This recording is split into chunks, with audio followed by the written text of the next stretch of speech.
those poor brave men, drowning them or mincing them into pieces on their propellers. It is those betrayed souls that seem still to be there, pleading for their lost lives. And in 1962, alone, in 1 year, over 100 reports of sightings. In 2004, a camcorder caught shadowy figures in the distance, in the sea, waving for help. But we have that original recording. You can hear the sea clearly. But is that also voices you can hear?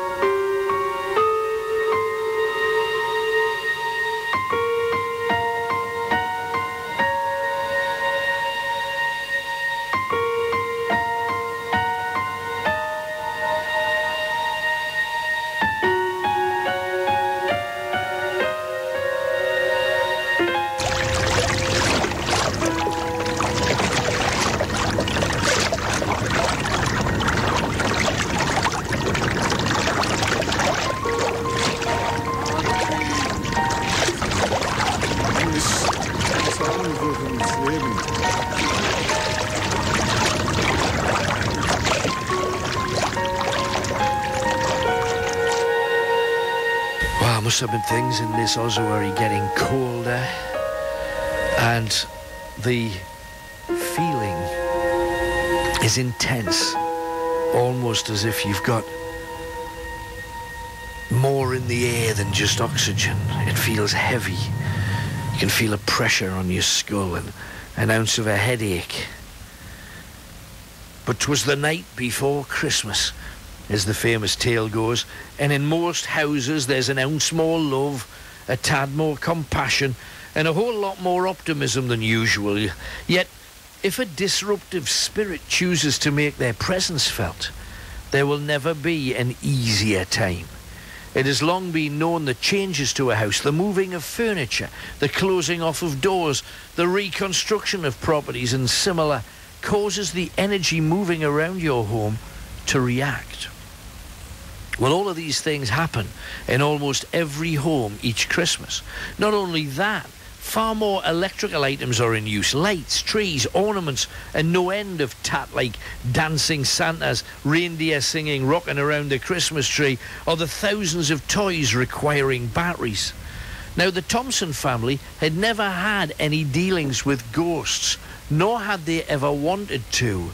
Instead, they were interested enough to watch shows about them on TV and listen to ghost hunts on the radio. That was until they pissed off the something that had lived in their home unseen for the 14 years they'd been there. Coming up to Christmas, the family were really excited, so decided to push the boat out. This year, they were going to move their 4-year-old, Audrey, into her own room, knocking down the dividing wall, putting in a new door, closing off the old one, and transforming an old bathroom into a nursery for their 18-month-old baby. The changes upstairs needed them to carry out a few major changes to the downstairs too, to accommodate a supporting wall between their open-plan living room and kitchen.